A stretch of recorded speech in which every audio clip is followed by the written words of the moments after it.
Now in this section, I'm presenting a brief overview of biosafety in terms of risk assessment and risk control.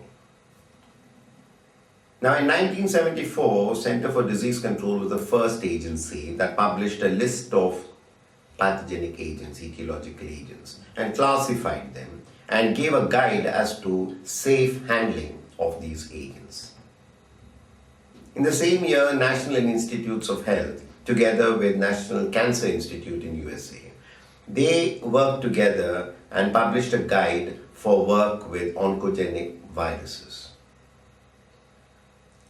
In 1976, National Institute of Health started worrying about the spurt in recombinant DNA work, and so many things were all imponderables at that time and nobody wanted to take a risk.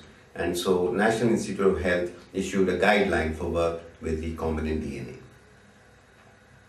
Not all these guides were in alignment.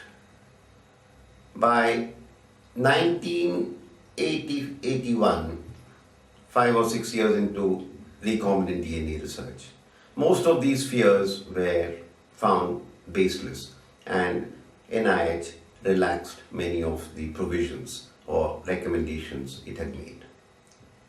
In 1984, it was felt that it was high time that there was some kind of harmonization in the safety guidelines.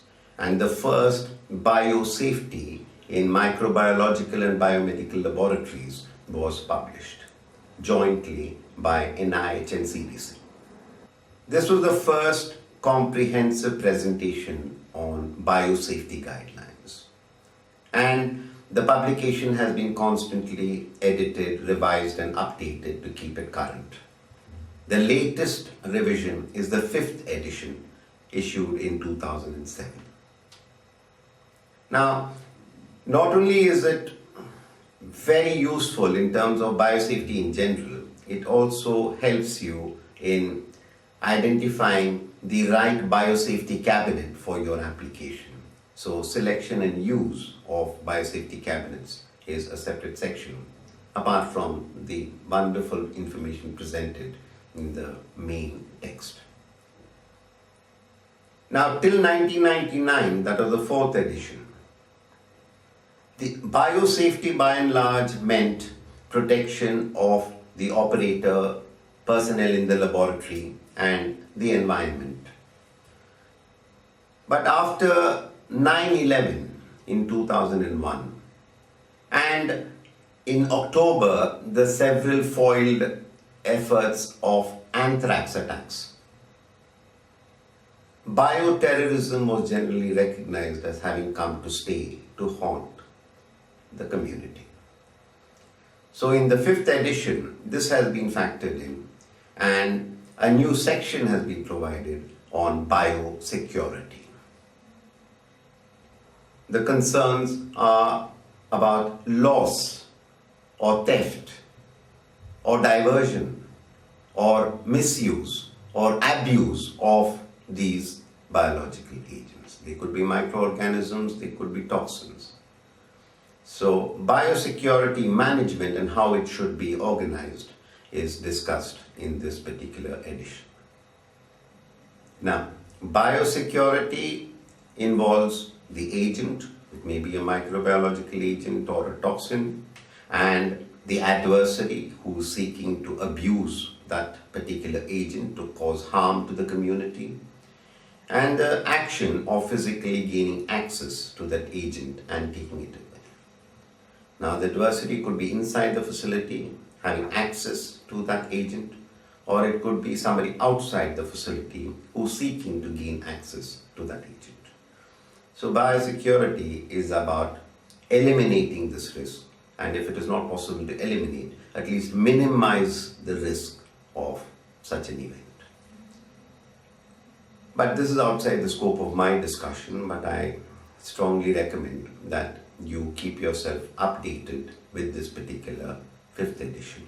You must download it, read it, understand it, share it with your colleagues, and most important, apply it. The other useful guideline for biosafety comes from the Canadian authorities. the Laboratory Biosafety Guidelines issued in 2004, the third edition. Now, what's special about this is the only guide that helps you with your design of your biosafe facilities. There are some checklists given, 8 checklists given, addressing different issues, different areas of concern. And they can be very, very useful when you're designing your own facility or auditing your own facility. As far as air conditioning of a biosafe facility is concerned, it's a very special job. Very few engineers have the expertise that is required. Now, ASHRAE has published in its 2007 handbook, Chapter 14, under the broad heading of laboratory, which includes biosafety considerations for a biosafe environment in laboratories working with pathogenic agents. Now, I suggest you download this as well or buy the handbook and have your engineering people be well versed with what is provided for in this handbook, the recommendations in this handbook. In 1976, with ever so many guides asking for biosafety cabinets, there was not too much clarity about the design, operation, or certification of such biosafety cabinets. National Sanitation Foundation took upon itself to draft a standard called the NSF 49, which is later NSF ANSI 49, which focused on the biosafety cabinetry, design, construction, performance, and field certification.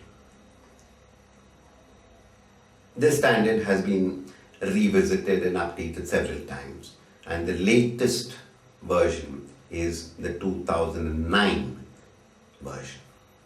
Now it helps to understand some basic terms before we proceed further. What is a biohazard, what is our biosafe facilities, and what is biosafety? Now, biohazard has been defined as an agent of biological origin that has the capacity to produce deleterious effects on humans. That is, microorganisms, toxins, and allergens derived from those organisms, and allergens and toxins derived from higher plants and animals. Now, this is perhaps too narrow a definition. A biohazard should strictly, like in the case of non-clinical safety toxicity studies that are carried out, to identify the adverse impact any substance may have on man, animal, or environment. Biohazard too should refer to any agent of biological origin that has the capacity to produce any adverse impact on man, animal, or environment. Now, the nomenclature for biosafe facilities is slightly different for laboratories and production facilities. It is referred to as P1, P2, P3, P4 if it's a laboratory, and as BSL1, BSL2, BSL3, BSL4 if it is a production facility. Now, what distinguishes the two is the batch size of the culture cells. If the batch size is less than 10 liters, it is deemed to be a laboratory. And if it is more than 10 liters, it is referred to as a production facility. But wherever you read, the literature by and large refers to BSL1, BSL2, BSL3, BSL4, etc. One more distinction is the kind of design and precautions and practices that are there for an environment where you're working with human-related agents and pathogens is referred to as BSL. And wherever there is research with animals, then it is referred to as animal BSL, that is animal biosafety level. Those of you who are working with veterinary vaccines are recommended to read both and draw your inspiration from both these references to compile your own specific special biosafety manual that applies to your workplace. Biosafe facilities are controlled environments known by the generic name of biosafety or protection facilities and are graded at levels such as BSL1, BSL2, BSL3, BSL4, where batch sizes exceed 10 liters of culture cells, or as P1, P2, P3, P4, depending on the virulence, toxicity, or pathogenicity of the harmful agent. And finally, the definition for biosafety, the application of combinations of laboratory practice and procedure, laboratory facilities and safety equipment when working with potentially infectious microorganisms. The first consideration in biosafety is about risk assessment. If we can assess the risk, we can talk about controlling that risk or eliminating that risk. And the risk assessment starts with looking at what is called the chain of infection. You must have a pathogen. That pathogen must have a route of transmission, must have a portal of entry, and then be enough in terms of strength to be able to induce any kind of disease, and then the symptoms are manifest. So the review of the chain of infection would look at the reservoir of pathogen and examine the portal of escape and see if that portal of escape can be blocked by either laboratory practices or with laboratory equipment and facilities. But if the infectious agent has managed to escape, then the route of transmission. Examining the route of transmission and route of entry would mean looking at whether this particular organism is airborne or bloodborne or foodborne or whatever. And accordingly, the personal protection equipment and the facilities that are required to prevent transmission. Now, assuming that the infectious agent has not only transmitted but has found the route of entry and gained access, is the amount ingested equivalent to or exceeding the infectious dose? Now, to forestall such a situation, you go through an immunization program as a strategy to protect the susceptible host. Now, if it has got in and there is infection, does it escalate to the level of a disease? So you have the incubation period and you have surveillance as a strategy for biosafety. Now, risk assessment is about identifying the risk level by working with a particular infectious agent. You consider the risk to the operator, you also consider the risk to the environment. If the risk to the operator is low and the risk to the environment is low, the risk level or protection level is low, so it is given a status of 1. If the risk to the operator is moderate, but the risk to the environment is low, the risk level or protection level is level 2. If the risk to the operator is high, but the risk to the environment is low, the risk or protection level is at level 3.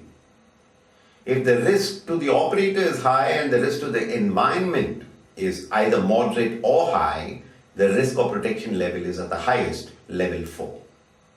If the risk to the operator is low, but the risk to the environment is high, you have a risk or protection level of 3. If the risk to the operator is moderate, but the risk to the environment is high, the risk level goes back to the highest, that is level 4. So here is biosafety level 1, suitable for work involving well-characterized agents, not known to cause disease in healthy adult humans, and of minimal potential hazard to laboratory personnel and the environment. And here are some of the typical species that are listed: E. coli, subtilis, etc. Biosafety level 2 is suitable for work involving agents of moderate potential hazard to personnel and the environment, but where immunization or antibiotic treatment is available. For example, measles, salmonella, toxoplasma, hepatitis B, etc. You would consider biosafety level 2 where extreme precaution is needed with contaminated needles or sharp instruments for bloodborne pathogens, human body fluids, particularly when visibly contaminated with blood. Now, although biosafety levels 3 and 4 are predominantly aimed at protecting the environment and the operator from airborne pathogens, it's not always the case. For example, it may be a bloodborne pathogen, but if you're harvesting the culture, then the concentration levels being so high, there's always a danger of aerosols being formed.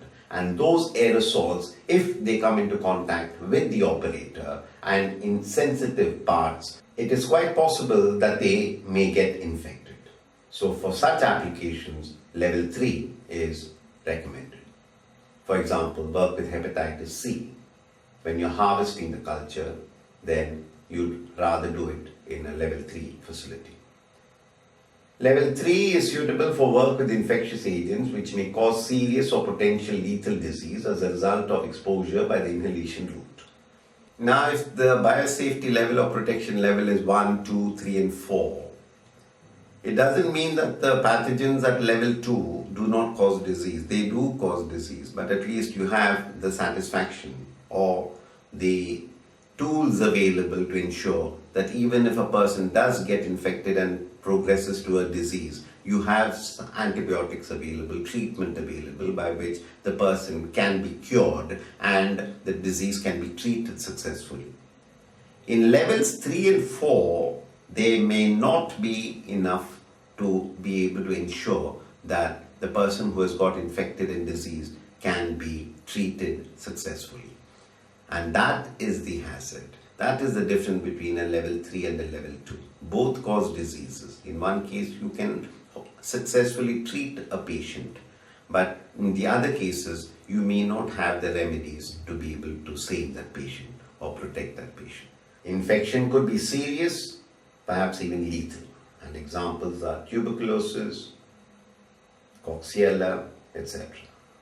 Biosafety level 4 is suitable for work with dangerous and exotic agents that pose a high individual risk of aerosol transmitted laboratory infections and life-threatening diseases. Exposure potential to pathogens spread by aerosol or with unknown risk of transmission, and the infection could possibly be lethal. For example, Ebola or Rift Valley fever. Now, the risk groups in relation to category of laboratory. If it is level 1, risk group is level 1, low individual risk and low community risk. Laboratory classification is as one of basic, meant for, say, teaching. And as I said earlier, Subtilis and E. coli are examples. At level 2, where it could be moderate individual risk and limited community risk, basic laboratory with biosafety cabinets or other appropriate personal protective or physical containment devices when required. And the examples of such laboratories would be primary health services, primary level hospitals, doctors' offices, diagnostic laboratories, university teaching and primary health laboratories. We are talking about Salmonella typhi, hepatitis virus, hepatitis B, tuberculosis, etc. Level 3, where there is high individual risk and low community risk, we are talking about a laboratory that requires containment, and these may be special diagnostic laboratories where you're working with organisms like Brucella. And level 4 refers to high individual risk and moderate to high community risk, where you need maximum containment because you're working with dangerous pathogens like Ebola or FMD. Now, it is quite possible that one country classifies a certain pathogen at a certain risk level and another country classifies the same pathogen at a different risk level. For example, tuberculosis in our country is classified at risk level 2. In almost every other developed country, it is as level 3. FMD in our country is treated as a level 2 risk, whereas in places like Australia and Canada, they are treated as exotic level 5 or level 4. Also, the concentration of the cultures, even if it were to be, let us say, level 2, if the aerosol opportunities for that organism, regardless of whether it is transmitted by the aerial route or by any other route, if there is a possibility that there could be aerosols rich with these pathogenic cultures, then it's best to upgrade from a lower risk level to the next, for example, from level 2 to level 3. Now, once you have completed assessment, the risk assessment, and categorized it as risk level 1 or 2 or 3 or 4, the next step forward is about risk mitigation. Now, risk mitigation, the first choice or preference is risk elimination. If that's not possible, then risk reduction. So, risk control is what the next step is all about. Your first strategy in risk control is always the procedures. For a given risk level, what would constitute standard operating procedures under normal circumstances? That is, normal standard procedures. Now, depending on the work, there could be something specific where you call for special precautions or special procedures. Now, depending on risk level 1 or 2 or 3 or 4, whether it is BSL or animal BSL, the Biosafety in Microbiological and Biomedical Facilities 5th edition has given you enough and more guidance on what to do and what to adopt as normal practices and as special practices. This is the first step. Anything else only follows. This is paramount. Now, what do we mean by normal practices and what do we mean by special practices? Can we have some kind of an illustrative list that shows what is normal and what is special? So here is one such list. Standard practices, typically restricted access, hand wash regimen, operator comportment, operator conduct, precautions with procedures, entry decontamination protocol, exit decontamination protocol, waste handling, decontamination of waste, disposal of waste, pest control program, and most important, reporting requirements. Now, what would be special practices? First and foremost, a biosafety manual designed for your lab or your workplace and intended to be specific to your application. Not something cut paste from somewhere else without application of mind. Qualifying or at least restricting persons allowed to enter. Appropriate immunization. Baseline serum monitoring for everyone in the workplace. Hazard labels and warning signs. Special training as appropriate. Sharps precautions. Needles and syringes, broken glassware, especially if you're working with blood-borne pathogens. Precautions and procedures for collection, storage, handling, processing and transport of cultures, tissues, specimens and fluids. How to handle spills and accidents. Gowning and entry protocol, degowning and exit protocol. Waste handling again, decontamination and disposal, whether it's to be autoclaved, whether it's to be fumigated, whether it is to be immersed in a dunk tank. Reporting, particularly important in terms of absenteeism, illnesses, accidents, spills, breakages, etc. And lastly, qualifying and restricting materials that are allowed entry. Now, the procedures may be backed up with, first, the personal protection equipment. Now, what would be personal protection equipment? It could be the protective clothing, gloves, gowns, and eye and face protection. We then talk about primary barriers in terms of equipment or devices. Now, what would they be? Pipetting devices, safety centrifuge cups, sealed rotors, and finally, biosafety cabinets. whether it is biosafety level 2 or 3 or 4. So these are what you call primary barriers. Now this can be augmented by secondary barriers. And what are they?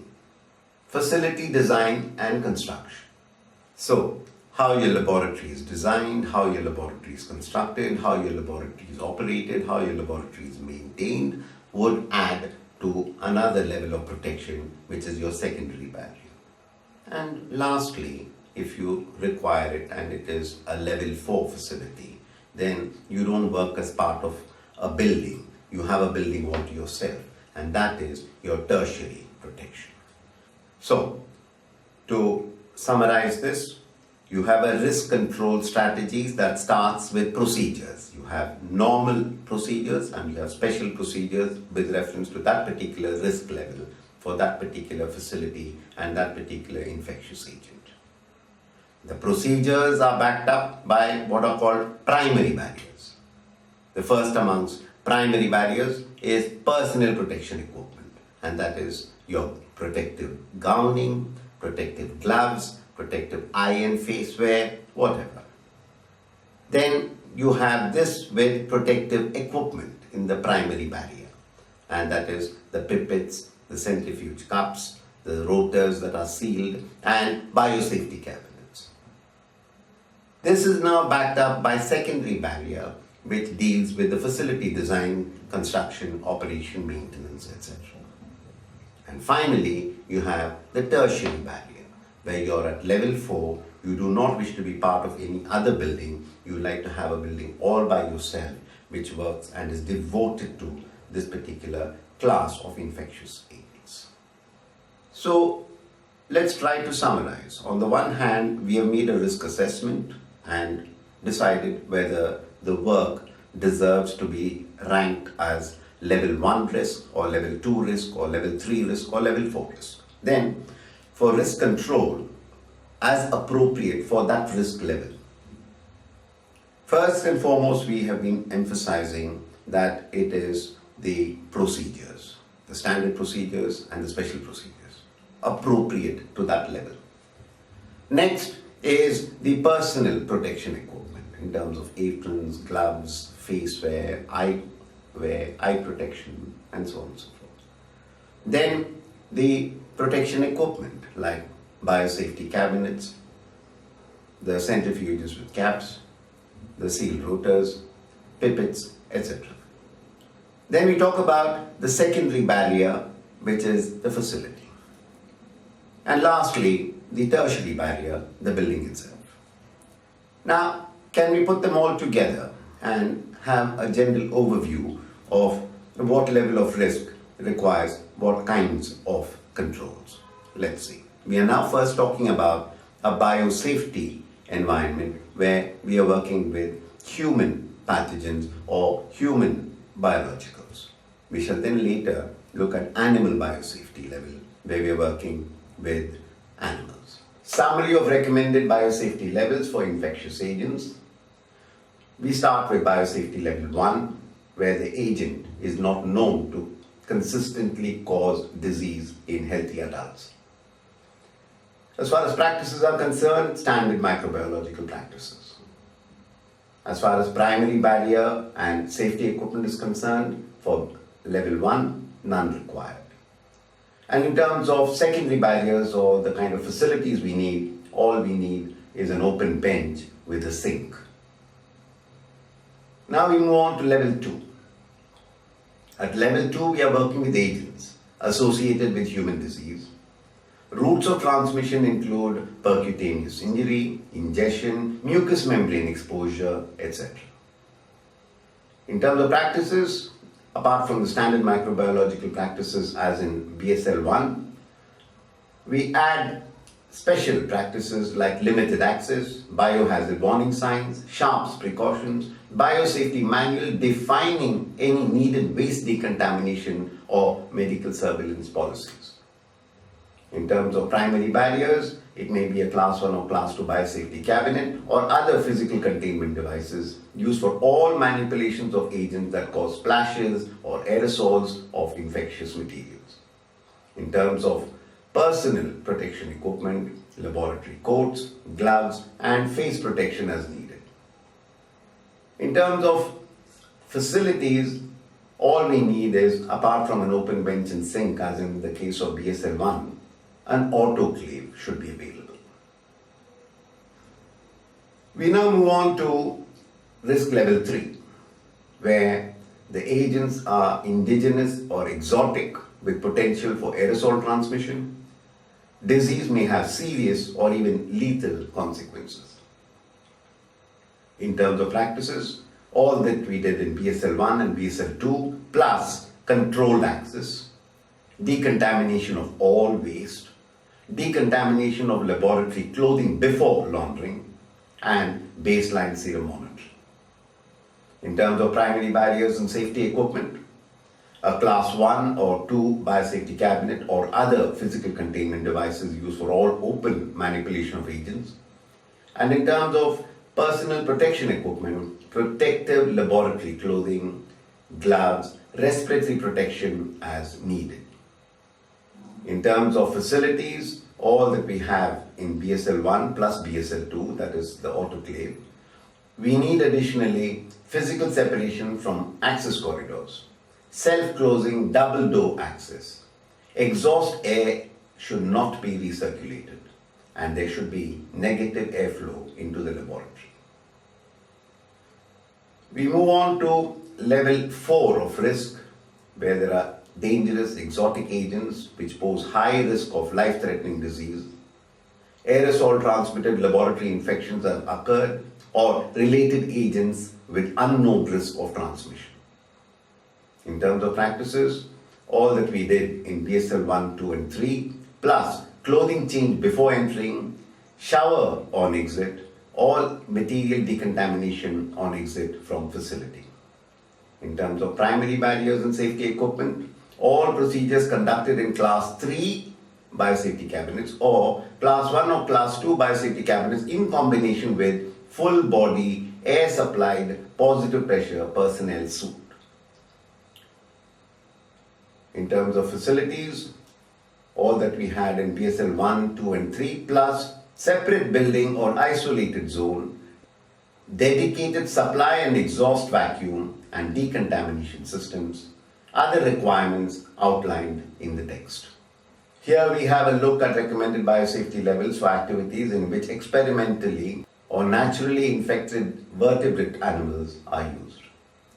In ABCL level 1, you have agents not known to consistently cause diseases in healthy adults, and the practices are standard animal care and management practice, including appropriate medical surveillance programs, the primary barriers and safety equipment as required for normal care of each species, and the secondary barrier or the facilities, standard animal facility, no recirculation of exhaust air, directional airflow recommended, hand washing sink is available. For risk level 2, associated with human diseases, hazard could be percutaneous exposure, ingestion, mucous membrane exposure.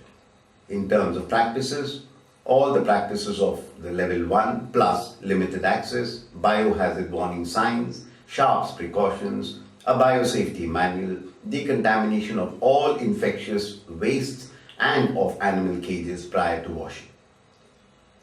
In terms of primary barriers and safety equipment, ABSL 1 equipment plus primary barriers would include containment equipment appropriate for animal species, and the personal protection equipment would include laboratory coats, gloves, face and respiratory protection as appropriate.